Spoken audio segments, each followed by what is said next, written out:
Hello, hello. Hey there, everybody. Welcome back. It's live at Drew's house, another edition. Welcome to my kitchen for another show. Hope you're all doing all right out there. Hope you're all enjoying the cool down weather a little bit. Not too shabby. I got my Bruins shirt on today. No Sarah today. That's okay, though, because my guest is a longtime friend of mine, and he's usually very timely. So we'll be getting to him in just a moment. But, let me just tell you who he is. The guest is a man you've probably heard his voice many times. The former radio voice of the Boston Bruins. See what I did there? Former radio voice of the Boston Bruins, Dave Goucher, who's going to join the show. It's playoff hockey time, and what a great guest to have on for that time of year, right? He is now the television voice, the voice of the Las Vegas Golden Knights. What a squad they have out west there. Las Vegas, one of the strongest teams in the league. I don't know. Maybe are we talking about a Stanley Cup preview here, maybe? I don't know. Hopefully, maybe. We'll see. Got to get through these early rounds first, of course. But Dave Goucher is going to join the show. Kind of a hockey week. I had Paul Yameen, Newburyport Clippers head hockey coach, on earlier this week. And now I got Dave Goucher. How about that? Pretty exciting. Let's get right to him. I think he's ready to go. Dave Goucher, we're bringing him in now. All right, Dave Goucher, first time on the show. I've known you for many years, Dave. This is the first time on. How you doing, man?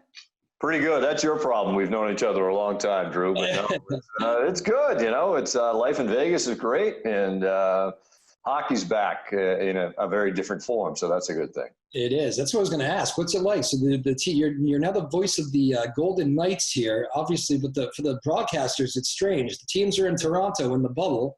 Toronto or Edmonton, the two bubbles, and you've got to do these games from Vegas, right? Yeah, we've done them. It's funny, Drew. We've done Shane Knighty, former Bruin, who's my partner on TV. We've done them in three different locations. One was we have a studio at our offices in our practice rink here in Summerlin, where pretty much all of us live. We had some technical problems there. AT&T Sportsnet in the West is based in Denver. We did a game in Denver. And now we've kind of settled into T-Mobile Arena where the Golden Knights play, which is home for us, and it's great. But it's an odd scenario because we're in an empty 18,000 seat building, calling a game off of a big jumbo scoreboard or a big monitor, while the game's being played in Edmonton. So it's odd. Game in Edmonton, produced in Denver, called in Vegas. There's a lot of moving parts to it. That's where you're watching it, off the jumbotron? We watch some of it off the jumbotron. Then we have some other monitors. They wheel a big monitor in front of us too. So it's, but I think under the circumstances, like you just, what else are you going to do, right? Most of us, the broadcasters that aren't in the bubble, and if I'm being honest, I'm fine with it. Like Edmonton, Toronto, nice cities, but 2 months in a bubble, not sure if I'd be, clamoring for that, but. So, okay, we'll do it this way. So we do it off either the big scoreboard or monitors that they put in front of us. Absolutely. What do you make of all this? Obviously the obvious of it is crazy, but I got to tell you, I watch these games. They're playoff caliber hockey games. The level is high. These guys, in the end, this is going to feel somebody's going to be skating around with the Stanley Cup, and they're going to have earned the Stanley Cup. I don't think there's going to be any asterisks. Am I right? Yeah, I agree with you. I don't think there should be. There's the other argument. This is going to be the toughest one to win because everyone's healthy, right? And I don't. I've always thought that if you're going to win 16 games in the heat of the playoffs, that however you do it, you deserve it. Now, some of the teams that were in the play-in round, they're going to have to win 19 games, right? They're going to have to win. They would have had to win a best of 5 in the first round and then 16 more once you get to the playoffs. I agree with you. I'm a little, I don't know if I'm surprised, but the quality of play has been terrific, especially for the long pause that the league had. That being said, teams got into phase 1, which is skate, 6 at a time. Phase 2 was 12 at a time. And then phase 3 was training camp. And I know here in Vegas anyways, the team really and the players really took the initiative to use the pause to their advantage and not just have it be wasted time. So they all stayed in great shape. So by the time if and when they were going to be able to resume the season, they were really going to be ready to go. And as we sit here right now, they've shown that that's paid dividends for them. Yeah. I told a coworker that I was having you on, and he said, "Ooh, possible Stanley Cup preview, maybe," or I don't know. Yeah, exactly. We'll see. Well, I don't know if you've I know the answer to this. You've been paying attention, of course. One of the big news stories of this playoffs has been the Boston Bruins goalie, Tuukka Rask, saying goodbye to the squad. You spent plenty of time with the Bruins and Tuukka. What were your thoughts when you saw that? Surprised or? Yeah, very, very surprised. And I understand there's some, family's got to come in front of everything, and I understand all that. I just, there's a part of me that wonders, well, then, look, two parts. A, I guess, good on him for giving it a try, but B, then to leave right in the middle of everything and put your team in a tough spot. That's a hard one to swallow. I like Tuukka very much. Had the pleasure of being around him for a lot of years. I just have to wonder, the team and teammates publicly, they're going to say all the right things. I mean, especially in the day and age we're living in now, they're going to say the right things. But I wonder if you got them in a quiet, candid moment.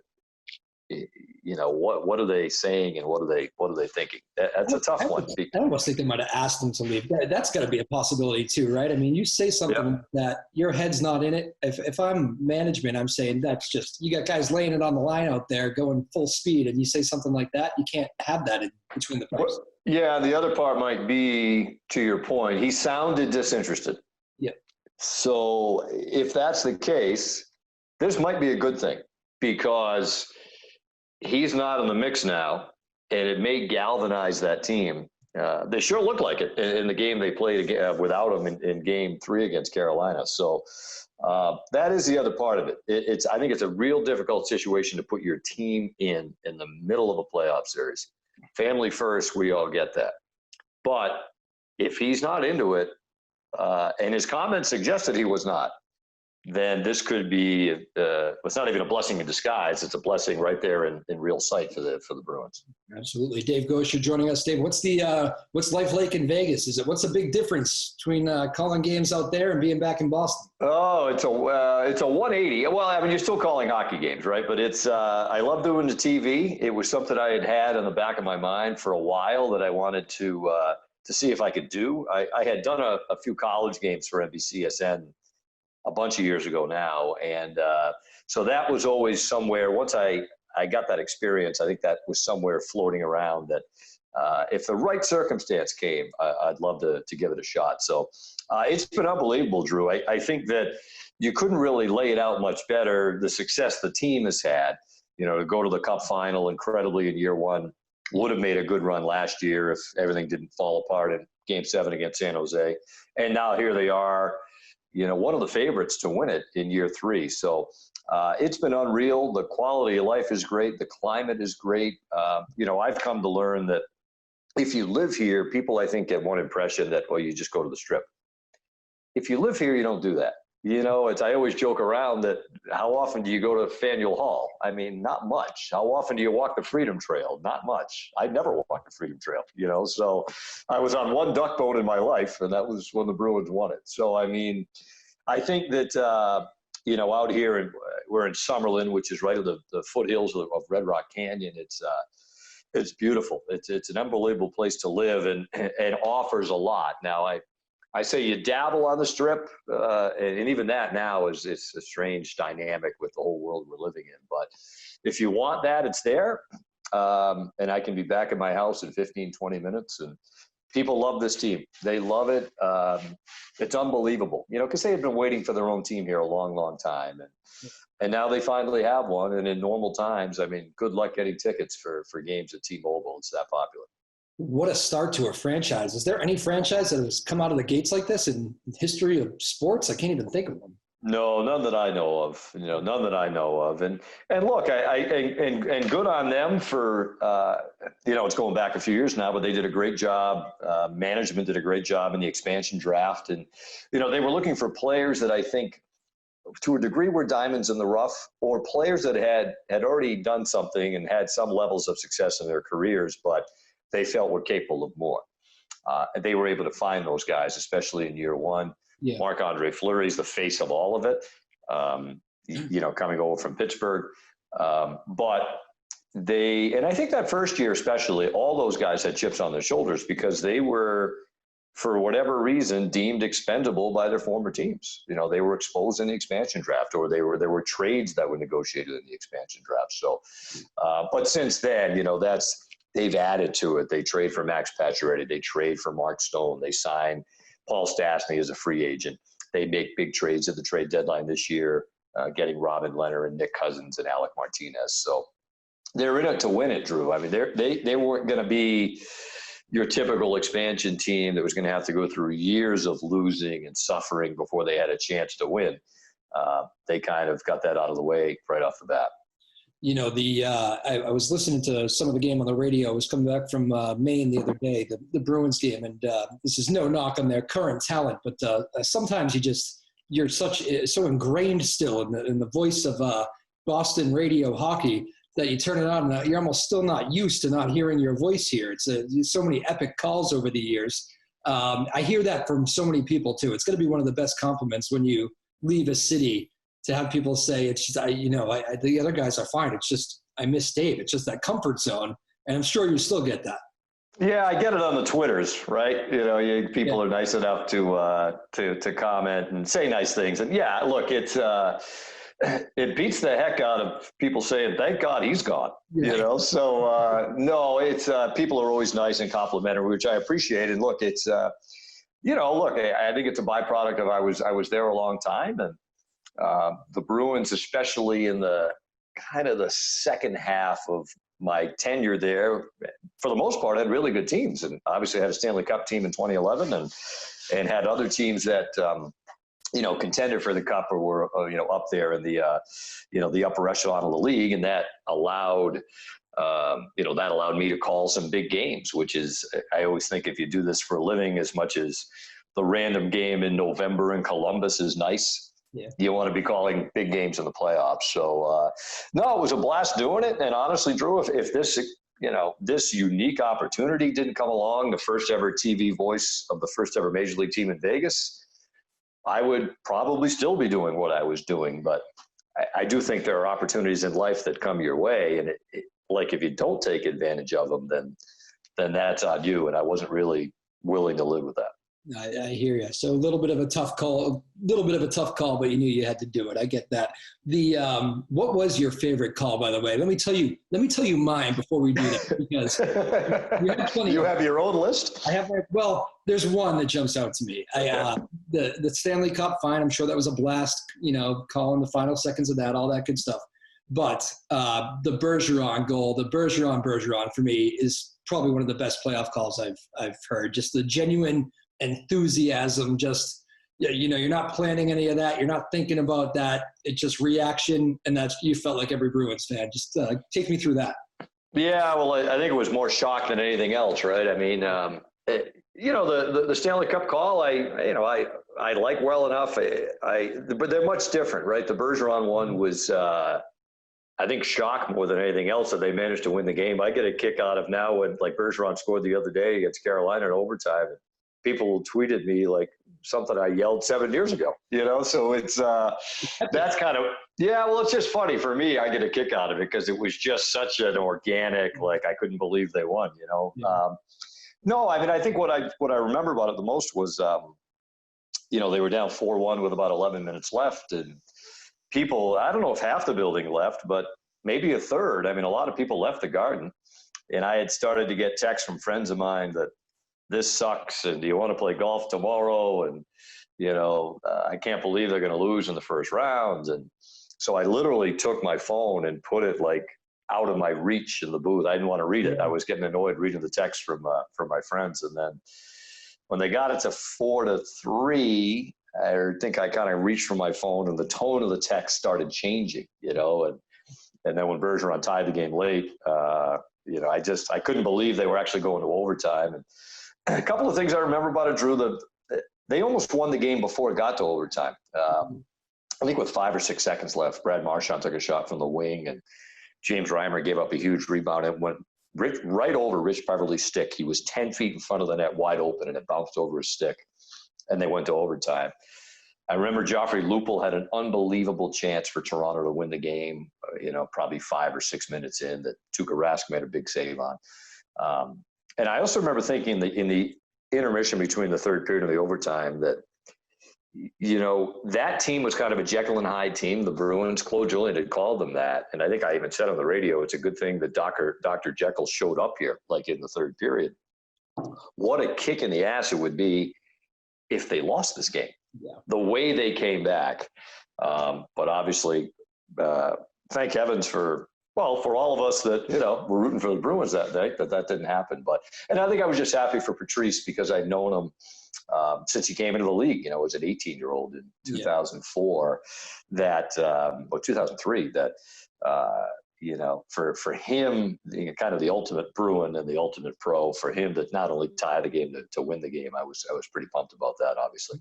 Yeah, I've said this on this show before. I'm not big on saying favorite players because when you're an adult, I think it gets kind of weird. But he kind of is like the perfect player, isn't he? Like just never says the wrong thing, plays the right way, respected by everybody. He just seems like the all-around guy.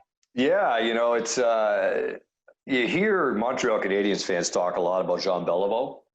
Just how classy he was and how he played the game the right way, and no ego, no attitude, no BS, really, and I think that's kind of Bergeron to a T, that he's how conscientious he is, how honest he is, the ultimate teammate, and which has been, great to see when I was close up to it. And even now that I'm, a bit further away, that, he's, I don't know. I don't know if he's the conscience of the team. Maybe him and Char are the conscience of the team together, but, it pretty much all flows through those two guys.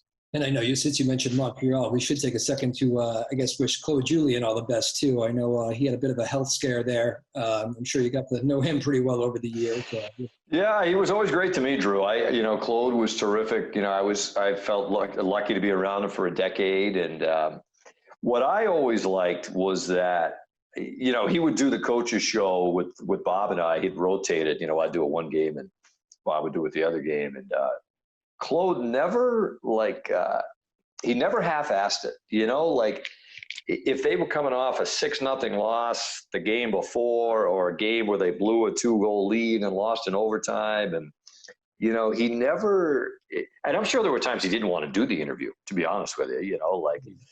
But he always made time.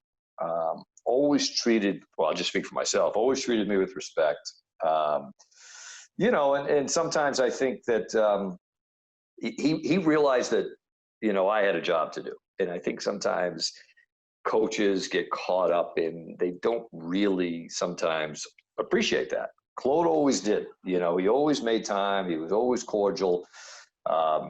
He used to joke around that, because he wasn't naive to the rumors of, he should be fired, he should be fired, he should be fired. And I remember him saying to me not long before he was fired that when the time comes, he's going to say, well, it's not a big deal. I've already been fired here 10 times anyways. So, but no, a terrific man, and had a chance to visit with him a little bit when Montreal was here in Vegas earlier this year. So, yeah, hopefully, sounds like he's on the right road to recovery, which is awesome. It's good. I mean, obviously you bring a cup to Boston. I don't think you're ever going to be underrated or underappreciated.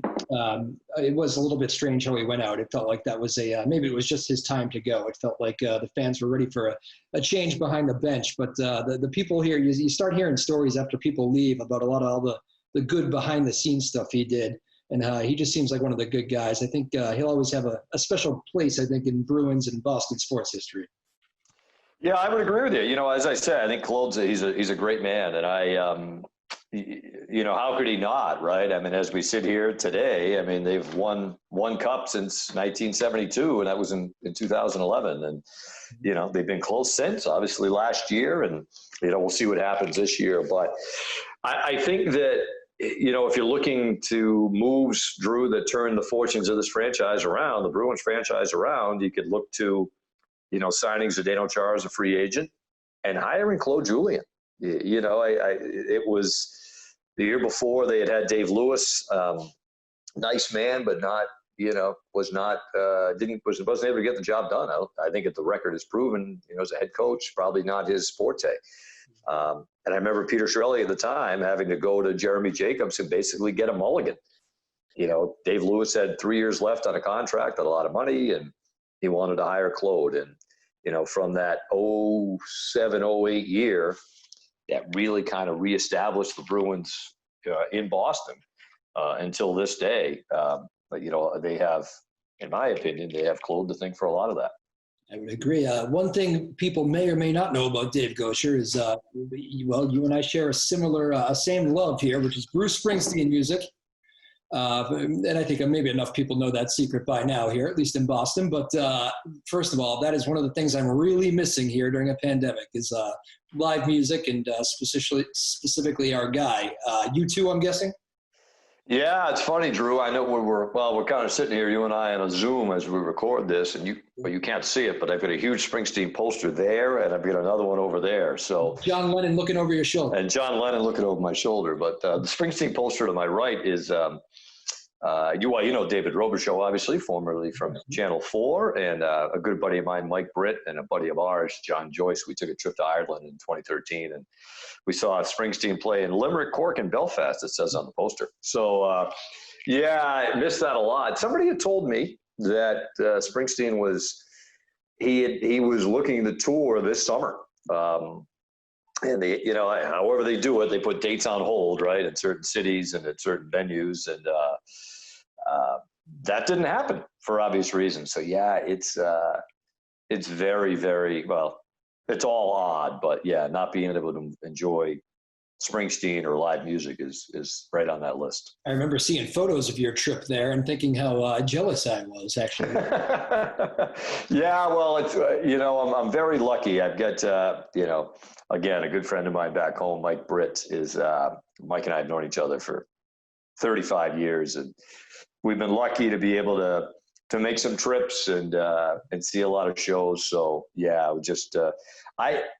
quite honestly, I just ride his coattails. I don't really do much, which, that's, I'm lucky in that aspect. I know Mike as well. He's a good man. So that's a good shout out. The first show you ever saw was?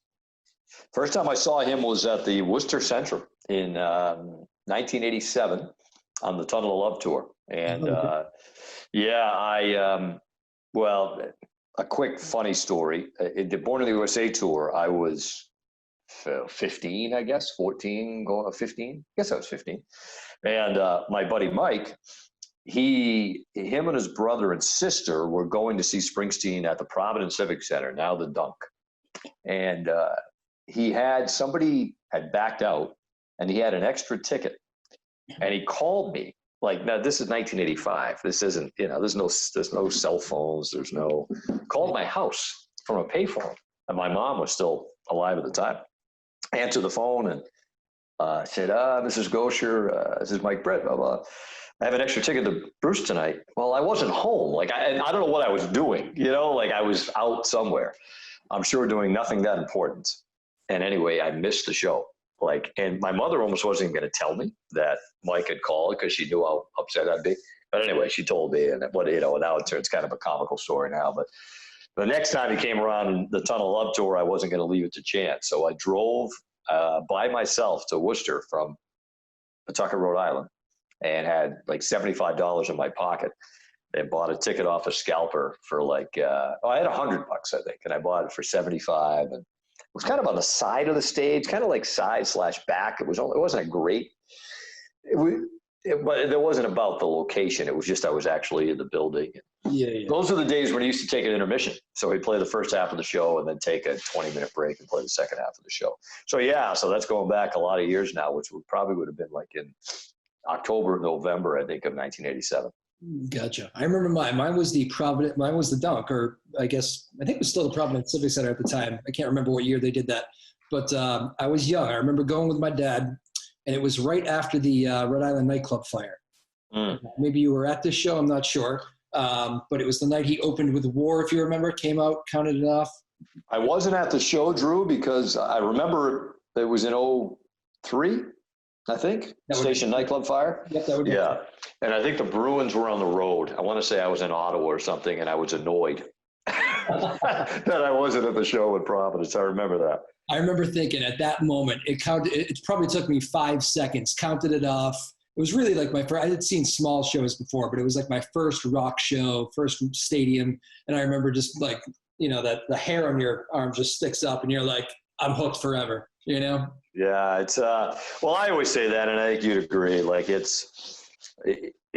you see them live once, it's hard not to want to go again. Like, I never walk out of there thinking, it was just okay.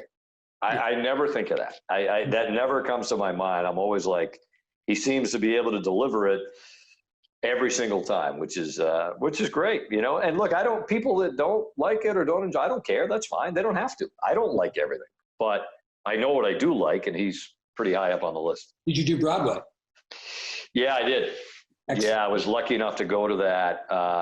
The Golden Knights we had a game in New Jersey, and we flew cross country, and I think literally did the old throw and go. We landed, went to the hotel, threw my bags in the room, and got an Uber over to Manhattan. So yeah, it was like an 1,100 seat theater or something like that, the Walter Kerr Theater. Did you get to go? I did. My wife. Awesome. It was great. Yeah, it was just it's tough to explain. They do a good job with the Netflix documentary or whatever too, kind of giving you an idea. But something about just being in that small theater and literally, I kept saying it, like you could hear like the guitar, like, you know, the picking of it, like the actual picking of the guitar, which is him, the guitar, the piano. That was it, right?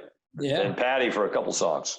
Yep, a little bit different. Like it's the fact that it's a structured show is a little bit different for me. Just kind of getting used to like the whole thing. I think maybe one show or two shows he kind of did one song that was a little bit different, but very different thing for him and for Bruce fans. I usually, Dave, end these shows with some rapid fire. I want to include some Bruce, so I'm going to just keep rolling with this. So it's going to be first thing that comes to your mind. I have no way of holding you to this, but you got it. And I'm going to start with a question that I actually hate because it's really hard to answer. But the favorite Springsteen song? For me, I have Badlands. Badlands? Badlands for me. Yeah, I think. I mean, I could give you 100, but like, I'll put it this way: if I'm listening to East Street Radio, and I usually am, or the Beatles channel, and Badlands comes on, I'm not getting out of the car. Yeah. So Badlands. And one of those songs that's even better live too. For sure. Favorite album? Favorite album? I'd say probably Born to Run, just because of it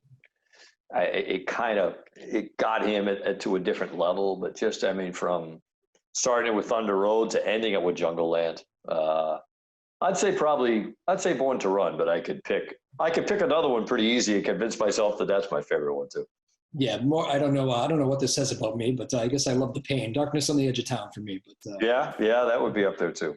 What is the best live show you've ever been to? We did the first one. What's the very best? Yeah, well,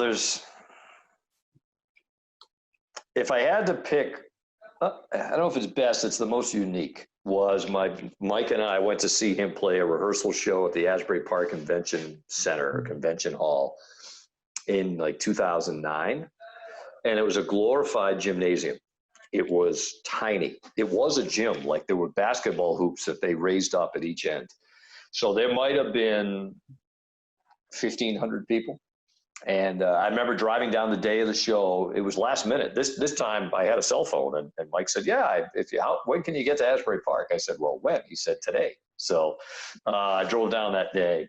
And we always like to kick around, what's he going to open with? And he opened with Badlands. And we were 20 feet from the stage.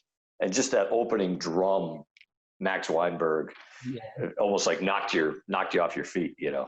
So I'd say that's probably the most unique one. You know, we saw some great shows in Ireland, and we made a trip to Sweden and Norway. But I would say that small venue in Asbury Park was awesome. There you go. Favorite band or musician other than Bruce? Well, the Beatles. I mean, I got John Lennon over my shoulder. Him looking over. Yeah, exactly. Hey, John. I think just, and that was more, the Beatles kind of hit me when I was younger. I actually remember, I was 10, I guess, or 11 when John Lennon died. So I remember, I don't know how much I was in the music then, but I remember all these Beatles tributes, and I was like, kind of like, who are these guys, to a degree. And then So that kind of got me off on the Beatles thing. So to me, it's the Beatles and Bruce, and then kind of everyone falls in line after that. Can't go wrong there. Favorite movie? Dead Poets Society. All right, very good. Robin Williams. Yeah. Probably my favorite comedian, actually. The guy was unbelievable. Unbelievable. Miss him a ton. Oh, yeah. He'd have a field day in this day and age. He would, wouldn't he?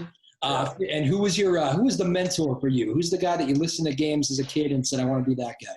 Probably Bob Wilson, longtime voice of the Bruins. That I always used to think of it. He was like the voice of my winters, right? Because I'd be playing youth hockey, going to and from games when I was a kid. My parents would be driving me all over creation, but he would always be there on the radio, calling Bruins games. So I would say he had the most impact. There's others, but he had the most. Yeah, are you thinking about that pressure when the Stanley Cup's coming down? Like, is that something that kind of plays in your head a little bit, that final call? Well, I think, when the Bruins won it, I gave it a little bit of call the morning of the seventh game, Drew, but I'm not a big fan of like scripting it out, because I think you can tell when guys do that. I think I'd rather just have it off the cuff, which I had given the duck boats thing thought that morning, but I just would rather, because then you don't want to overthink it either, but I also think, I don't know if it's pressure, I think it's more of an opportunity than anything else, because this is, to a degree, why you're in the business. You want to call big games and memorable games, and if you have the opportunity to do that, that's a good thing. All right, final two. Favorite Boston athlete you ever covered? Well, I think we talked about him, Patrice Bergeron. He's probably, I think, he would be, there's a lot of fun guys that came through the Bruins in my time. You had a lot of interesting guys. Tim Thomas would be on the interesting list, to say the least, but I would say Bergeron. Story there, don't you? Yeah, what's that? You got a story there, don't you? Well, just no. I've known Timmy a long time. When he was a bubble guy between the Providence Bruins and the Boston Bruins. I was living in Rhode Island, calling the games in Boston, and Johnny Busick, who's still with the Bruins, used to be the traveling secretary forever for the Bees.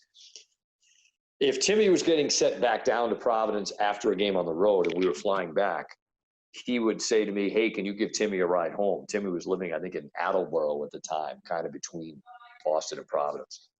So that happened, I don't know how many times. So Timmy and I had some interesting conversations. And then to put a bow on the story, when the Bruins won it in 2011 and was lucky enough to be in the locker room for a little bit, there were two guys I really wanted to see, was Patrice and Tim Thomas. And so I went up to Timmy and congratulated him, and he said, hey, thanks for all those rides, which was pretty cool to me. Like he's really at the pinnacle of his career and one of the high points in his life, that he would remember the radio guy from, that was probably a half dozen years before, giving him rides back and forth. That's why I take it, if I remember his political views, maybe not the biggest Springsteen fan in the world, Tim Thomas. Probably not.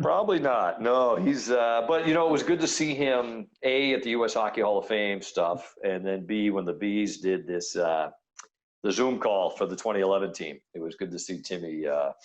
It's good to see him. Like, it looks like he's doing better. Obviously, he'd had some hard times health-wise over the last little while. Yeah. You have to, last question is, what do you miss most about Boston? What would you want to say? I think just the history of it, Drew, the city. I love the city, love the Back Bay.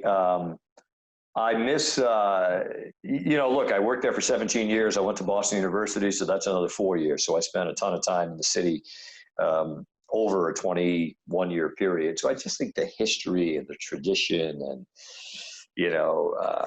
I'm not going to lie, I don't miss it in the winter. Like, I'll take a pass on that, but I think the summers, being in the city, being in the Back Bay, there's a lot of it. I think just the rich history that it has. But I feel like I was lucky to work there a long time, and there are windows of time. I'm still able to get back there in the summer, and it might be hazy, hot, and humid, but at least it's not 2 feet of snow.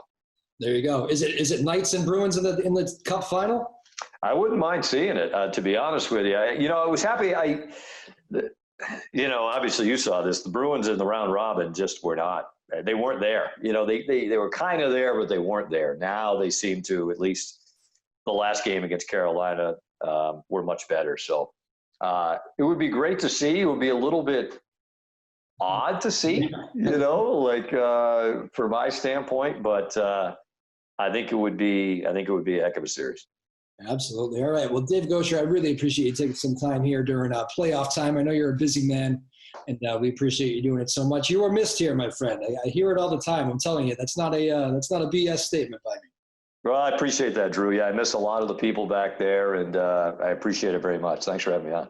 All right, man. Be good. You bet. All right, there you go. Dave Goucher, what a great guy. Great of him to do that. Calling games all playoffs here, and takes a few minutes to more than a few minutes. Geez, we went a little bit longer than I think I even told him we were going to go. So a good man right there, as you can tell. Good hockey guy, good Springsteen guy. Right up my alley, right? That's going to do it for this week, folks. Hope you all enjoyed it. That's a great way to end the week. Go Bruins, I guess. It's been a hockey theme, so I guess we can't get out of here without saying that. Hopefully Sarah back next week. We'll see. My little co-host there. Very busy this week. She's a teacher, as you know. Very busy trying to get back to school. That is not an easy thing. We always say thank you to all the nurses and the doctors and the medical professionals through a pandemic here. How about the teachers, too, having to make some tough decisions and, having to really plan to go back to work and however they're doing it, virtually, hybrid, back in class in a lot of cases. Let's not forget how important those teachers are, too. So big thumbs up to them.